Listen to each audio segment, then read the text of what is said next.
할렐루야, 우리 샬롬하고 할렐루야 샬롬하고 우리 저기 감기가 와서 기침을 해야 되는 우리 예지부터 감기는 또 옮지는 말고 예배 끝나면 깨끗이 낫기를 바라는 마음으로 우리 할렐루야 샬롬하고 인사합니다.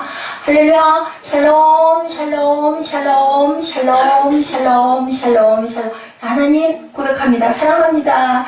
여러분 주 안에서 사랑합니다. 예, 호텔 왕, 네, 존 워너메이커. 저걸 제가 새벽에 찾아놨는데, 그냥, 예, 우리 블로그에 분명히 올려놨는데, 주일에도 올려놓은 것 같은데, 딴 데도 올려놓은 것 같아요. 그거 찾느라고, 우리 꿈돌이들 맛있는 케이크를 기다렸는데, 케이크를 그만 못 먹었는데, 이따가 우리 천천히 맛있게 먹기로 합니다. 자, 어때요? 그 호텔 왕 보니까, 그죠? 모든 것을 주일에다 맞추죠. 장관직은 잠깐, 지나가는 거지만 내가 주일학교 선생님 하는 건 내 평생에 내가 해야 할 사명이다 라고 그렇게 생각을 하고 호텔 왕이 되죠. 그리고 모든 고객이 왕이다 라는 얘기도 제일 먼저 그렇게 만든 그분의 그 삶을 보면서 85세까지 오랫동안 살았어요. 예, 이렇게 하나님의 주일에서 힘을 얻어가지고 일주일을 살고 또 주일날 이 되면 우리는 대개는 어때요? 주일날 아유 교회 가야지 그냥 안 가면 왠지 마음이 불편하고 그래서 가는데 예, 존 워너메이커는 아니네요. 주일에다 모든 걸 다 맞추고 주일날 힘을 얻어서 또 일주일을 살고 얼마나 귀한 그러한 삶인지 싶습니다. 무엇이 되는 것이 중요한 게 아니라 하나님을 향해서 열심히 달려갔더니 하나님께서 높여주셨어요. 이 잠언 말씀 4장 8절 말씀이죠. 그를 높이면 하나님께서 우리를 높이고 그를 품으면 하나님이 우리를 영화롭게 한다고 이렇게 말씀하고 있습니다. 오늘 시편 42편 1절에서 11절 이 찬양이 아까 그리 잘못 올라왔는데요. 내 영혼아 어찌하여 그 찬양 있죠. 네, 낭망하게 하는 거. 너는 하나님을 바라라. 그 찬양이 근데 이거 두 번, 세 번 들어도 아닌 걸로 나와요. 제목이 내 영혼아 어찌하여 그건 것 같은데 아닌 것 같아요. 한번 이따가 우리 보라자매 한번 찾아보도록 하세요. 우리 맨날 많이 불렀던 찬양인데 오늘 또 벼랑간에서 찾으니까 없네요. 존 파이퍼의 글입니다. 하나님을 향한 갈망의 가장 큰 걸림돌은 여러분들 독이 아니라 애플이 뭐예요? 애플? 사과. 예, 사과파이래요. 하나님을 향한 갈망에 하나님을 그리워하는 마음이죠. 갈망, 갈증. 그것의 가장 큰 걸림돌은 뭐라고요? 독이 뭔 줄 알죠? 몸에 나쁜 거. 또 아니면 방탕, 뭐 이런 걸 것 같잖아요. 근데 그게 아니라 애플파이는 어떨까요? 달콤하고 맛있잖아요. 그거래요. 이거 지금 무슨 말일까요? 약간 역설적인 그런 얘기인데 존 파이퍼가 이런 글을 썼습니다. 오늘 시편 본문 42편 1절에서 11절 찬양도 참 많이 하고 내 영혼아 내가 어찌하여 낭망하는 거 그죠? 내가 어찌하여 불안하여 하는 거 너는 하나님께 바라라. 그 도우심으로 말미암아 내가 하나님을 여전히 찬송하리로다. 이 시편 말씀이에요. 1절은 하나님이여 사슴이 시냇물을 찾기에 갈급한 같이 내 영혼이 주를 찾기에 갈급하나이다 라고 이렇게 고백합니다. 다윗이 인도자를 따라 부른 노래예요. 시편들은 지금 우리는 이렇게 그냥 시편이다 하고 읽지만 대개는 다 찬양이었어요. 이것들을 다 곡조를 붙여가지고 노래를 하죠. 근데 오늘 존 파이퍼가 얘기를 합니다. 하나님을 내가 갈망하는 부분에 걸림돌은 독이 아니라 애플파이다, 과자다 라고 얘기합니다. 빵이다 라고 얘기합니다. 우리에게 달콤함을 주고 맛있는 마음을 주는 그런 것들이다. 무슨 얘기일까? 천국을 사모하는 우리 입맛을 버리는 것은 악인의 잔치가 아니라 세상이라는 그 탁자에서 쉬지 않고 야금야금 집어먹는 맛있는 것들이다 라고 지금 얘기하는 거예요. 네, 독이 아니라 악이 아니라 입맛을 버리는 건 악인의 잔치가 아니라 세상의 탁자에서 맛있는 것들 먹는 것들이다. 자, 외설적인 비디오가 아니고요. 매일 밤 황금 시간대에 애청하는 신변 잡기적인 프로그램이다라는 뜻도 되는 거죠.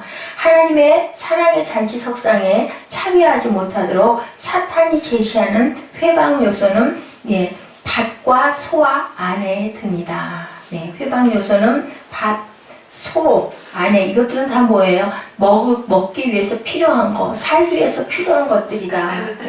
하나님을 향한 사랑을 대적하는 가장 큰 적은 그분의 원수가 아니라 그분의 선물이다. 뭘까요? 우리가 부요함으로, 풍부함으로 인하여 하나님을 향한 갈망이 적어지게 되고, 우리가 부요하고 풍부하고 성공하면 아까 그 호텔왕 그분처럼 또한 장관직까지 이렇게 나라에서 제의할 정도인데, 보통 사람 같은 경우에는 그것을 받고자 하면서 주일 예배를 못 드리던 시간이 안 맞든 별로 상관을 안 할 수도 있는데, 이 얘기를 하고 있는 거예요. 회방 요소가 바로 우리에게 주시는 하나님의 귀한 선물들이 하나님을 못 만나게 하고 하나님을 멀리하게 하는 선물의 요소가 될 수 있다. 가장 치명적인 욕구들은 악의 독을 바라는 욕구가 아니라 이 땅의 단순한 즐거움을 바라는 욕구들이 하나님을 만남을 회방하는 그러한 존재들이다라고 얘기합니다. 하나님을 향한 욕구를 대체하게 되면 우상 숭배는 어떻게 돼요? 간파되기가 힘들죠. 치유되기도 너무나 힘들다. 우리 기본적인 거, 즐거운 거, 이루는 거, 성공하는 거, 돈 버는 거, 그죠? 그런 부분. 예를 들면 아주 내가 원하는 귀한 반려자 원해가지고 반려자를 얻었어요. 그러다 보면 너무 행복하잖아요. 그러다 보면 무엇을 잊어버려요? 하나님의 음성을 잃어버리기가 쉽다. 하나님을 만나고 싶어하는 갈망이 소원해지기가 쉽다라는 거죠. 그게 바로 우상 숭배라고 얘기를 하죠. 근데 내가 아나요? 모르죠. 아까 말했죠. 한꺼번에 확 오는 게 아니라 야금야금 살금살금. 우리가 가기가 아주 좋은 길이 어떤 길이에요? 약간 조금 경사가 있는 편안한 길, 그런 길을 가게 되면 별로 힘들지 않고 어렵지 않고 갈 수 있는 것처럼, 바로 독은, 악은 이렇게 한꺼번에 어떤 낭떠러지로 확 떨어지는 게 아니라 조금씩 우리를 파고든다. 우리 저녁이면 열심히 시청하는 드라마 속에, 아니면 열심히 시청하는 어떤 코미디 어떤 행진 속에, 그러한 것들, 재밌는 것들 속에 온다. 밭도 필요하고 소도 필요하고 가정을 이루려면 배우자인 남편이나 아내도 필요한데, 이런 것들이 바로 하나님의 사랑의 잔치 석상에 참여하지 못하게 되는 걸림돌과 독이 된다라는 얘기를 하고 있습니다. 또한 가장 치명적인 욕구들은 악의 독을 바라는 욕구가 아니라 땅의 단순한 즐거움을 바라는 욕구다라고 이렇게 얘기를 합니다. 하나님의 욕구를 대체하게 되면 결국은 우리는 우상숭배를 알아차리게 되고, 그리고 그 치부가 또 너무너무 힘들게 되고 우리가 거기에 완전히 빠져버린다. 예배하는 것이 중요한 것이 아니라 무엇을 예배하는가가 가장 중요한데, 저도 어제 밤새 새벽까지 한 5시경까지 깨어 있었는데요. 그런 생각을 참 많이 했어요. 오늘 우리 많지 않은 인원 중에 중요하게 헌신하고 섬기는 인원 2명이 빠져나가 버리다 보니 오늘 유년부 예배도 그렇고 주일 예배도 그렇고 참 많이 힘들겠다라는 생각을 저도 하죠. 왜냐하면 예배를 내가 원하는 만큼 완벽하게 잘 진행이 돼가야 하겠는데, 그런데 하나님은 과연 무엇을 바라보시느냐는 거죠. 그러면 너는 그 예배를 그걸 그렇게 아주 완벽하게 퍼펙트하게 그렇게 드려서 무엇을 얻겠느냐를 생각해야 된다는 거죠. 어떤 아주 유명하고 훌륭한 목사님이 몇만 명씩 모으는 그런 교회 목사님이랬대요. 근데 그 목사님은요, 본인의 교회가 없대요. 그래서 어느 큰 학교를 빌려가지고 주일이면 예배를 드렸는데, 어느 날인가 거기를 비워달라고 얘기를 해요. 그래서 이제는 어떻게 했냐면요, 야외 운동장을 빌려가지고 인원도 너무 많고 빌리자니 만만치가 않았던가 봐요. 그래가지고 운동장을 빌려가지고 예배 준비를 잘 해가지고 그렇게 예배를 드리는데, 어느 날인가 한 번은 예배를 드리려고 다들 이렇게 예배 장소를 만들었겠죠. 그리고 찬양대도 만들고 악기들도 다 나와가지고 진열을 하고 했는데 어땠을까요? 주일 예배 드리려고 딱 준비를 했는데 하늘에서 비가 오기 시작을 하는 거예요. 그래서 이 목사님이 열심히 기도를 했대. 하나님 비를 멈춰 주시옵소서. 하나님 비를 멈춰 주시옵소서. 비가 오면 이 운동장에서 예배를 드릴 수가 없습니다. 사람들은 다 비를 맞고 악기들도 다 비가 맞으면 이제 악기도 다 못 쓰게 됩니다. 찬양도 할 수가 없습니다. 연주도 할 수가 없습니다.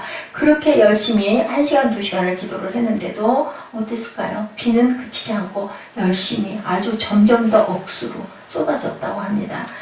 아주 통탄해하면서 이 목사님이 비를 멈춰 주시옵소서 하고 계속 기도를 했대요. 그랬더니 하나님이 음성이 들렸다고 합니다. 비를 멈춰서 비가 멈춰지면 너는 어떤데? 라고 물어보시더래요. 비가 멈춰지면 너는 뭐가 좋은데?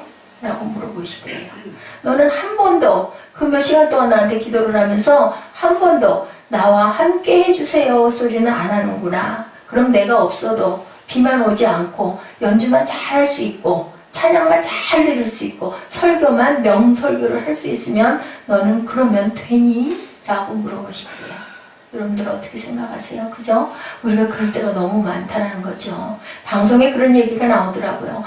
그죠? 칸타타도 하고, 그죠? 성탄절 엄청나게 연극도 하고, 어떤 대단한 어떤 데서 하는 공연 못지않은 엄청난 공연들을 요즘에 중대연교에서는 참 많이 해요. 참 잘해요. 그리고 거기 가서 보다 보면 무슨 연극을 뭐하러 보러 다녀? 음악회를 뭐하러 가? 할 정도로 정말 훌륭하게 너무너무 잘해요. 근데 거기 나오신 목사님이 그런 말씀을 하시더라고요.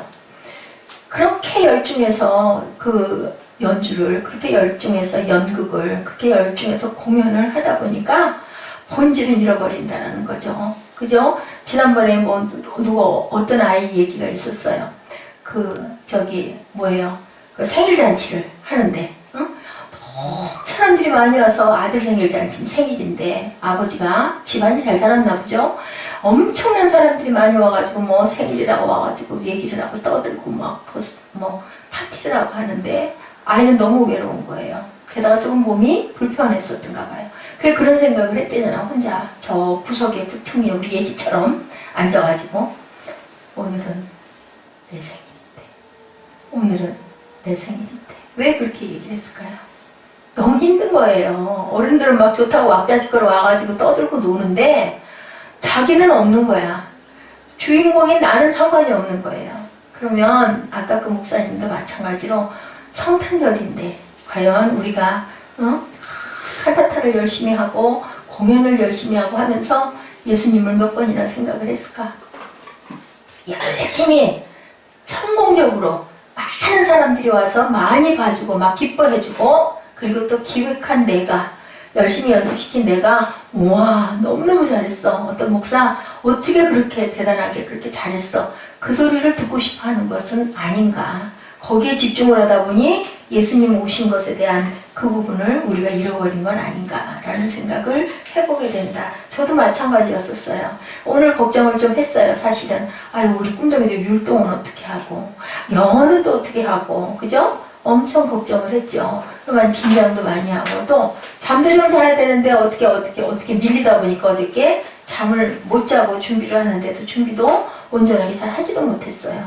그래서 이 말씀에 대한 생각을 제가 한 거죠. 하나님이 이 하나 중심을 보시니까 마음에 예수님을 열심히 품으면 예수님이 예배를 잘 드릴 수 있게 해주시지 않겠나. 예, 그렇게 한편으로는 위로를 했어요. 근데 우리 꿈동이들 오늘 예배가 어땠다고요? 예? 오늘 꿈동이들 예배 어땠어요? 꿈동이들 오늘 예배 어땠어요? 꿈동이 예배? 가장 좋았어요. 아유, 얼마나 고마운지 몰라요. 그냥 가장 좋은 건 아니고 좀 편했을 거예요. 그죠? 근데 그 편한 곳에서 뭐가 있다? 진리가 너희를 자유하게 한다. 그러면 우리 성인 예배도 마찬가지일 거예요. 그래서 어떤 원칙, 이건 이렇게 해야 되고, 찬양은 몇 분을 꼭 드려야 되고, 말씀은 기승전결을 해서 이렇게 해야 되고가 중요한 게 아니라 우리 마음 중심이 어디로 향해 갈 수 있느냐. 그게 중요하다. 사람이 얼마가 모이고 그죠? 환경과 분위기가 어떻게 생기고 비가 꼭 안 와야 되고 그게 중요한 게 아니라 예배를 제대로 못 드리고 찬양을 제대로 못 드리고 그죠? 막 뭐 우산을 쓰고 2시간 예배 드릴 거를 30분밖에 예배를 못 드리고 끝낸다 할지라도 중심이 중요하다. 그렇다고 해서 그 여러 가지의 그 과정이나 아니면 우리가 예배 준비를 하는 과정을 소홀해도 된다는 뜻이 아니라 우리는 현상에 연연하다 보니까 본질에 대한 부분을 잃어버릴 수가 있다라는 거, 그걸 생각할 줄 알아야 된다는 거. 모든 사람들이 갈급했던 게 뭐예요? 우리 인생 살아가면서 돈에 갈급하고 성공에 갈급하고 명예에 갈급하고 또 하나는 인정에 갈급하고 누가 나를 좀 많이 더 사랑해줬으면 좋겠는데 내 엄마가 내 아빠가 아니면 내가 좋아하는 어떤 사람이 나이가 좀 들어서는 그죠? 그런 마음들을 먹으면서 갈급해 하는데 그 갈급이 과연 얼마 정도나 갈급해 갈 수 있는가? 그런 것들이 돈을 사랑하는 거, 인정을 갈급해 하는 거, 명예를 중시하는 거 그런 것들이 과연 하나님보다 더 위에 있어서 그것을 위해서 맨날 하나님께 빌고 있지는 않은가인 거예요. 그죠? 하나님이 함께 하시면 돈이 많지 않아도 명예가 대단하지 않아도 사람이 내 주변에 나를 막 엄청 사랑해주고 막 잘한다고 칭찬해주지 않아도 없어도 하나님이 나와 함께 해주시면 그런 거는 아무 상관없다. 아까 저기 나왔죠? 예, 그 호텔 왕이었다라는 예, 그 사람 얘기처럼 존 워너메이커 예, 이분처럼 하나님이 중심이 되다 보니까 나머지 모든 것들을 주고 잠언 4장 8절 말씀처럼 내가 하나님을 높이니까 하나님이 나를 높여주시고 내가 하나님을 영화롭게 하니까 나를 더 영화롭게 해주시는 것처럼 목적을 아버지께 두니까 주일에다 두니까 나머지를 다 이루어 주신다라는 것을 우리가 알아야 된다. 우리가 어떤 계획을 한다 할지라도 그 계획을 이끌어가는 것은 하나님이다. 사슴이 신의 물을 찾기에 갈급한 같이 하나님을 찬양하고 예배해 봤느냐인 거예요. 우리가 목말라서 정말로 하나님이 그리워서 예배 기도할 때 하나님이 정말로 만나고 싶어서 기도해 봤느냐. 대개는 어떻게 기도해요? 아, 나 이게 부족한데요. 나 이게 필요한데요. 이거 해주세요. 그죠? 이런 기도를 많이 하는데 하나님 내가 먼저 너무너무 외로워요. 하나님 너무 보고 싶어요. 이렇게 기도해 봤느냐. 그렇게 기도했을 때 그거보다 더 귀한 것도 내가 너에게 채워주겠다라고 말씀을 하시는 거예요. 그래서 11절 말씀에 그렇게 하고 있죠. 내 영혼아 뭐라 그래요? 네, 너는 어찌하여 라고 얘기하죠. 예, 내 속에서 불안해하니 왜 불안해하니? 응? 내 영혼아 그래요. 내가 어찌하여 낙심하며 어찌하여 내 속에서 네 영혼아 그게 아니라 뭐라 그래요? 내 영혼아 우리에게 무슨 얘기인지 알겠죠?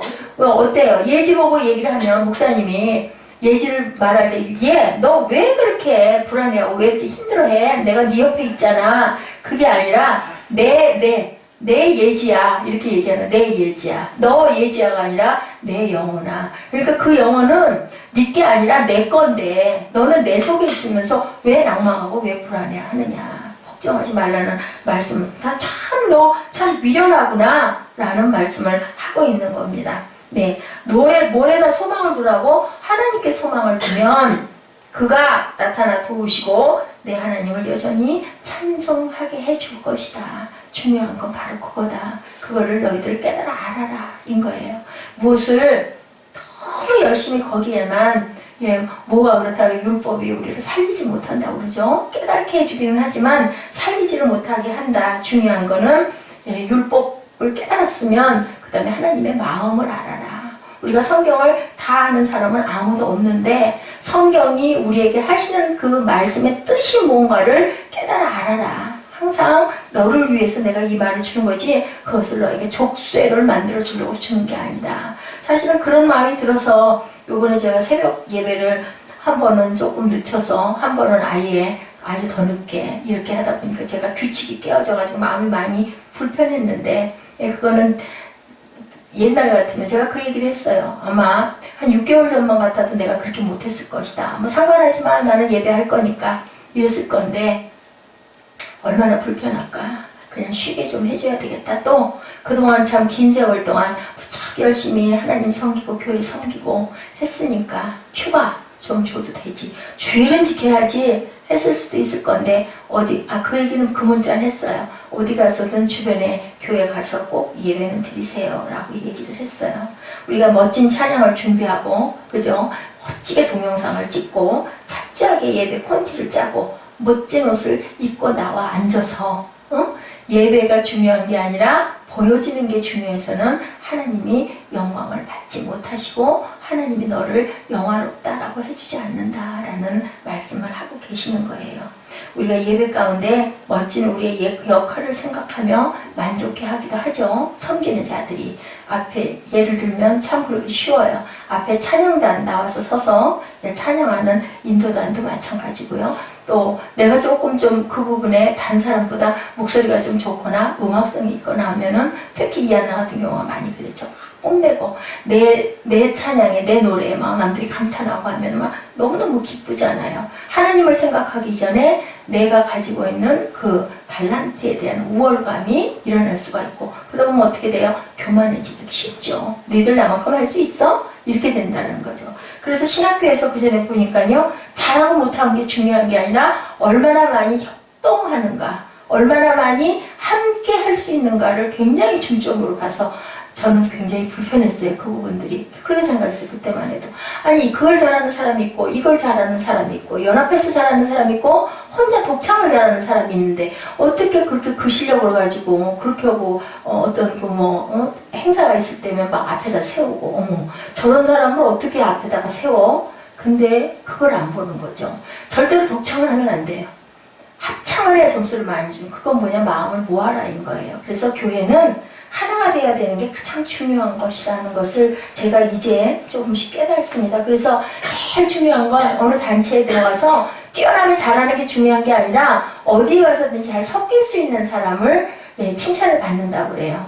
그런 얘기를 제가 그래서 어떤 전도사님한테 그분이 그 복지 노인 복지를 하고 계시는 전도사님인데 잘하는 사람, 똑똑한 사람, 머리 좋은 사람, 공부 많이 한 사람 필요 없대요. 남들 열심히 놀고 있는데 다 책 보고 앉아있고 남들 커피 마시고 자담하고 앉아있는데 뭐 연구한다고 들여다보고 앉아있고 그 쉬운 얘기도 재수라는 거죠. 그런 사람은 휩쓸리지 못하는 사람은 결국은 나중에 낙오가 돼버릴 것만다. 왜냐하면 혼자가 돼버리니까 왕따가 된다는 얘기예요.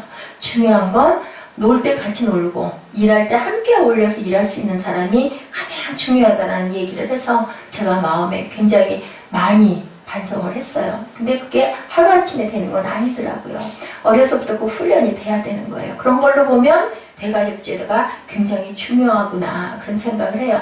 우리가 그런 부분에 굉장히 어렸을 때는 그죠? 정말 그 무게가 되고 부담이 되고 싫잖아요. 나 혼자 나 하고 싶은 대로 하는 게 좋지 꼭 싫은데도 모여서 밥 먹을 때는 밥을 먹어야 되고 내다봐야 되고 인사해야 되고 찾아뵈야 되고 이런 부분이 많이 불편했는데 자유하게 자라다 보니까 그런 부분이 너무 부족해서 이제는 하려고 해도 왠지 안 섞여요. 섞여지지가 않아요. 그래서 제가 신학을 할 때 굉장히 어려웠구나. 지금도 마찬가지예요.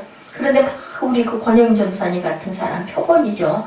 열심히 찾아다니죠. 어디 저기 멀리 전라도에서 상이 나도 본인의 가까운 집안이 아니라 그 학교 동창들 중에 누구의 아버지 아니면 누구의 몇천 누가 상이 났다고 이게 뜨잖아요. 소식이 오잖아요. 그러면 거기는 합세를 해서 가세요. 그렇게 차를 함께들 타고 저 같은 경우에는 시간이 없어서 못 간다고 그러죠. 참 그릇이 다르구나. 섬김을 아무나 하는 건 아니겠다는 생각이 들어요. 이게 중요하다고 하나님이 말씀하세요. 예배는요 우리의 재능이 아니고 갈급함. 그래서 세상에서 고난과 어려움을 겪으면 하나님께 가까이 가고 하나님 더 많이 찾게 된다. 저도 그래서 그런 과정을 통해서 하나님을 붙들었지 않았을까. 우물가의 여인이 그죠? 소외됐잖아요. 낮에 한낮에만 아무도 없을 때만 나오잖아요. 누구에게 보이기 싫잖아요. 누구도 말 붙이지 않았으면 좋겠는 거예요. 왜냐면 삶이 부끄럽기 때문에. 근데 어떻게 해서 예수님 만나고 나니까 막 물동이 버려두고 자존감이 회복돼가지고 막 가가지고 막 외치죠. 왜 그래요? 이제 정말로 진리를 생명을 만난 거예요. 그렇게 변화가 돼야 되는데 우리가 예배를 집도하는 사람도 한다 하면서도 과연 정말로 하나님을 너희들이 갈급했는가? 우리가 지닐 것을 다 지니고 잘할 때도 마찬가지예요. 조금 어려움을 좀 겪고 뚫고 나갈 줄 알아야 되는데 그렇게 못했던 자녀들은 자라면서 어려움이 닥쳐오면 뚫고 나가지 못해요. 그래서 보라자매 열심히 훈련을 좀 해라 라고 얘기를 하는 거예요. 내가 너에게 이런 자리를 줄게. 한번 해봐. 왜냐면 목표가 있어야 되니까. 응? 내가 그래요. 어느 교회 새벽교회 아무리 작은 교회지만 신학은 왜 했는지는 모르지만 신학을 졸업을 했기 때문에 자격은 되니까, 그죠? 세상에서 말하는 자격은 되니까 줄 테니 너 한번 그러면 이 직책에서 한번 열심히 한번 해볼래? 라고 얘기를 한 거예요. 왜냐면 가만 놔둬 맨날 그 자리니까. 그렇게 해서 하나님께 더 가까이 가보고 말씀도 좀 더 깊이 묵상을 해보고 말씀도 왜 요약을 하라고 그래요? 다시 한번 보면서 막 몰두하잖아요. 쓸 때도 다른 거 생각 안 하게 되잖아요. 그러면서 나도 모르게 그 말씀에 내가 젖어들 수 있으니까 그렇게 해봐라 라고 얘기를 하는 거예요. 우리에게 자격 있는 사람은 아무도 없죠. 하나님께서 우리에게 자격을 주셨어요. 그래서 중요한 거는요, 1절 말씀이 뭐라 그래요? 하나님이여 사슴이 시냇물을 찾기에 갈급한 같이 내 영혼이 주를 찾기에 갈급하나이다 라고 얘기를 하는 거예요. 항상 너희들이 이제 배불러 그게 아니라 항상 갈급해라. 갈급한 자가 예배드리고 싶고 갈급한 자가 찬양하고 싶고 믿음이 있는 자가 찬양하고 싶고 찬송하고 싶지 믿음도 하나도 없는 사람이 찬송해요? 안 하잖아요. 세상 노래는 부르지만 찬송을 안 한다는 거죠. 그런 것처럼 그 믿음이 없이는 하나님을 기쁘시게 못한다라고 얘기를 하잖아요. 믿음이 하나님이 바라보시는 척도인데 그 믿음은 과연 어디서 오느냐? 우리 마음이 갈급할 때, 영혼이 갈급할 때 우리 목이 마르니까 물을 먹죠. 그죠? 물이 먹고 싶지 않은 거 배가 불러가지고 목이 안 마르면 물 안 먹고 싶어요. 그래서 중요한 건 아까 그 호텔 왕처럼 어떤 것이 내게 중점으로 와 있느냐. 항상 예배, 항상 주일이 중점으로 와 있는 사람은 주일을 기다리면서 나머지 날들을 준비하는 시간으로 갖는다. 우리는 거꾸로, 그죠? 일주일의 힘을 주시옵소서 하고 일주일 동안 열심히 살고 주일이니까 하지만 그 사람은 일주일이 목표로 달려왔던 그런 삶을 제가 그건 꼭 같이 좀 봐야 되겠다 생각을 했어요. 작은 예배자라는 책에 이런 멋진 글이 실려 있었습니다. 사람들은 종종 착각을 한다. 시계의 일은 시간을 맞추는 것이라고 말해도 맞잖아요. 그죠? 시간을 맞추는 게 시계예요. 근데 그렇게 얘기하지 않아요. 예, 진정한 예배자의 가장 큰 축복이 있다면 끊임없는 11절의 고백이다. 내 영혼아 내가 어찌하여 낙심하며 뜨겁게 타오르다 식어버린 모습, 슈퍼스타를 꿈꾸다 실망한 내 모습이 아니고 사슴이 시냇물을 찾기에 갈급한 같이 달려가면 여지없이 내 영혼을 향해 들려주시는 하나님의 음성, 내 영혼아 어찌하여 낭망하는고 라는 음성, 그 음성이다. 한 번의 경험이 아닌 멈추지 않는 우리의 갈망과 그때마다 들려주시는 내 영혼을 향한 그러한 위로, 그것이 바로 진정한 예배자의 자세이다. 우리가 배가 불러가지고 진수성찬 있으면 하나도 맛있는 것을 모르죠. 이 얘기를 하고 있습니다. 네, 시간을 맞추는 것이 시계인 것 같은데 시간이 하는 일은 뭐예요? 열심히 달려가는 거예요. 그리고 우리가 찾는 것은 내 시간을 찾는 것이죠. 그렇기 때문에 각자 하는 일이 다르다는 얘기를 하고 있는 거죠. 하나님은 시간을 움직이시죠. 계속 하고 있죠. 우리는 그거를 향해서 달려가죠. 시계는 우리에 이렇게 기다려주지 않아요. 달려가서 보면 또 가고 있어요. 그럼 또 그걸 또 쫓아가야 된다는 그런 것처럼 우리는 항상 하나님을 향한 갈급함이 있어야 된다. 땅에서 예배자로 만들어주는 것은 한 번의 성공이 아니다. 예배에 한 번 성공한다고 해서 내가 하나님을 만난 게 아니라 우리가 예배에 성공을 한다는 것은 하나님을 끊임없이 찾고 만날 줄 알아야 된다. 그게 언제까지? 우리 생명이 다할 때까지다. 이렇게 얘기를 하고 있습니다. 예, 제가 아까 말씀드렸죠. 기도를 시작하고 예배를 위해서 계속 기도해도 계속 비가 쏟아졌던 그 목사님 얘기처럼 예, 어떻게 해야 될까? 예배 가운데 하나님의 임재를 우리는 갈급해하고 기다려야 된다. 예배자도 마찬가지고 예배를 또 드리는 분들도 마찬가지고 주관을 하는 또한 말씀을 전하는 저도 마찬가지고 항상 갈급한 마음. 사도행전 2장 강력한 임재와 성령의 나타나심을 통해서 어떻게 됐어요? 결국은 모두 다 물건들을 나누고 떡을 떼주고 그리고는 어떻게 했어요? 온 백성에게 하나님께서 칭송을 받으니 주께서 구원받는 사람을 날마다 더하게 하시니라.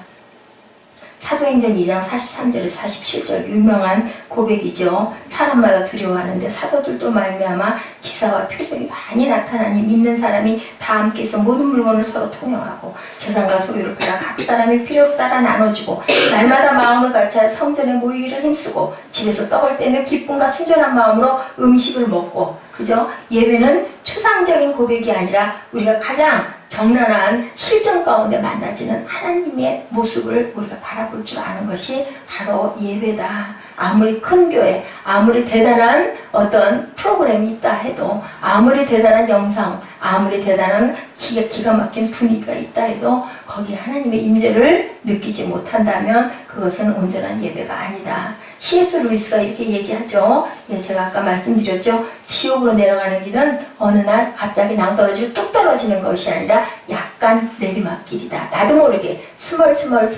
내 안으로 침투해 들어오는 세상이 결국 내가 예배를 잃어버리게 한다. 하나님을 갈급해하는 마음을 잃어버리게 한다라고 얘기하고 있습니다. 갈급함의 특징은요, 주변을 돌아보거나 고려할 여유가 없는 거죠. 하나님을 찾기에 갈급한 거죠. 사슴이 목마를 때 어떻게 할까요? 포수가 어디 숨어서 나를 쏘거나 말거나 나는 너무 목이 말라 곧 죽을 것 같아. 그러면 어떻게 해요? 신임을 보면 그냥 무조건 쫓아가서 먹죠. 이런 것처럼 이런 마음이 돼야 된다는 얘기를 하고 있습니다.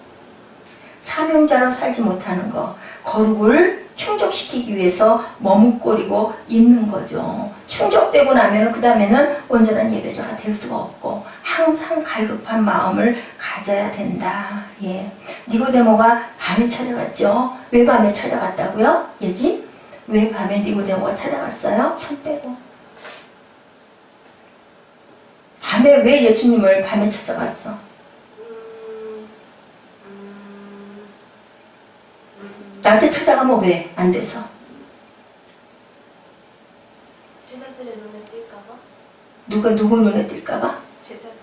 제자들의 눈에 띌까봐가 아니라 그때는 예수 믿는 사람을 탄핵했기 때문에 예수님을 밤에 찾아갔죠. 열심히 헌금을 시켜줬는데 대답을 얼른 못하네. 우리 희정이는 알 것 같은데 대답을 못하네. 근데요, 찾아가가지고 하나님께 어떻게 해야 내가 하나님을 만날 수 있느냐 하니까 네가 물과 성령으로 거듭나야 된다 하니까 내가 모태에 들어갔다 나와야 하니까 라고 물어보죠. 그러니까 뭐라고 그러세요? 하나님의 세상을 이처럼 사랑하사 독생자 아들을 주셨으니 그를 믿는 자마다 멸망치 않고 영생을 얻느니라. 자, 믿는 자는 어떻게 해야 믿어요? 만나야 믿잖아요. 그죠? 안 믿고 어떻게 안 만나고 어떻게 믿어요? 그죠? 안 되죠. 그죠? 그런 것처럼 예수 믿는다고 하면서도 예수를 온전히 만나지 못하면 믿는다는 믿는 게 그냥 그게 진실되게 믿는 게 아니기 때문에 떠나기가 쉽다라는 얘기를 해요. 하나님을 만나면 우물가의 여인처럼, 니고데모처럼, 그죠? 또 누구처럼? 나사로처럼, 막달라 마리아처럼, 그죠? 그렇게 절대 떠나지 않고 성경에 기록이 될 인물들이 된다. 12제자들처럼. 또 아까 지금 사도행전 2장에 마가의 다락방에 찾아온 성령을 만난 그러한 제자들처럼 다들 증인의 삶을, 그죠? 안 믿으면 어떻게 내 생명을 내놔요? 그죠? 감동되고, 대단해. 저런 대단한 기적이 막 일어나. 막 오병이어가 막 일어나. 와, 대단해. 쫓아다닐 수는 있어요. 근데 하나님을 만나지 않고 하나님 계신 걸 모른다면 어떻게 내 생명을 내놔서 죽기까지 하겠느냐는 거죠. 죽기까지 할 정도면 확실하게 믿기 때문에 죽죠. 뭐를 믿기 때문에? 천국이 있다는 걸 믿기 때문에 그 얘기를 하는 거예요. 끊임없이 하나님을 만나고 싶어하고 사모하고 사랑하고. 우리 누구 좋아하면 어때요? 네? 질리지가 않죠. 또 보고 또 봐도 또 보고 싶고, 그죠? 함께 있고 싶고. 그래서 결국 뭐예요? 결혼하죠. 그죠? 예. 사람과 사람도 그런데 그걸 만드신 하나님이, 우리가 하나님이 좋을 때는 어떻게 한다? 항상 목마른 갈급함을 갖고 있었을 때, 그 생수를 만났을 때 우리는 완전히 영원히 목마르지 않은 생명이 될 수 있다. 영생을 주시는 그분을 완전히 만나는 생명이 된다. 자신의 갈급함을 해결해 주신 그분이 누군가의 갈급함을 해결해 주시리라고 믿죠. 그렇기 때문에 어때요? 무르길로 갔던 양동이를 집어던지고 동네에 가가지고 와보라 소리 지르죠. 나도 이렇게 고쳤으니 너도 고쳐. 이게 바로 뭐예요? 전도. 그죠? 전도자들이 된다라는 거. 뭐가 바뀌어요? 신분이 바뀌는 거죠. 다니엘. 여러분들 너무 잘 알죠? 다니엘에서 유명한 건 사자굴에서 발휘한 용기. 그죠? 믿음이 이야기의 핵심인 것 같은 사실은 그게 아니라 뭐가 중요해요? 다니엘의 삶이 중요하다라는 거예요. 다니엘의 삶이. 다니엘이 구절이 삶을 묘사한 구절이 153구절이에요. 그런데 다니엘 왕에게 하나님의 천사를 보내 사자들의 입을 봉하셨다. 그 얘기로 끝나요. 기적은. 응? 사자들 굴에서 살아났죠. 근데 딱 다니엘의 삶을 묘사하는 구절은 성경에 153구절이나 되고, 그리고 다니엘의 그 기적 얘기는 딱 그거예요. 하나님의 사람을 보내서 사자의 입을 봉하셨다. 그럼 다니엘이 한 게 있어요, 없어요? 없어요. 누가 해요? 하나님이 하셨다는 거예요. 내가 할 수 있는 건 아무것도 없다. 단 우리는 예배의 삶을 살았을 때 하나님께서 나를 건져주신다라는 얘기를 다니엘을 통해서도 하고 있는 거라는 거죠. 우물가의 여인도 마찬가지인 거죠. 아주 천한 여인이었잖아요. 근데도 예수를 만나고 나서 삶이 변화되는 거. 이것을 봤을 때 뭐냐면요. 사자굴에 던져진 다니엘이 할 수 있는 것은 아무것도 없다. 단 뭐다? 예배의 삶을 살았다. 그죠? 동창을 향해서 문을 열어놓고 그렇게 해서 왕에게 아니고 다른 데다가 절하면 죽인다고 얘기를 했는데도 절하고 그 시간을 맞춰 기도하던 그 삶의 모습이 다니엘을 살려줬다는 얘기를 하고 있는 거예요. 날마다 기도하고 신실하게 살아간 다니엘을 닮는 것. 항상 하나님을 섬긴 다니엘, 우상숭배 유혹에 동반되는 미봉책에 맞서 끊임없이 싸우는 다니엘. 그 다니엘로 인하여 사라졌다. 누구도, 다윗도 마찬가지다. 그죠? 그게 가장 중요하다라는 거예요. 사슴이 시냇물을 찾아 갈급했던 것처럼 오늘도 우리 갈급함이 하나님을 온전히 만나는 그러한 축복과 역사가 있기를 주님의 이름으로 축복합니다.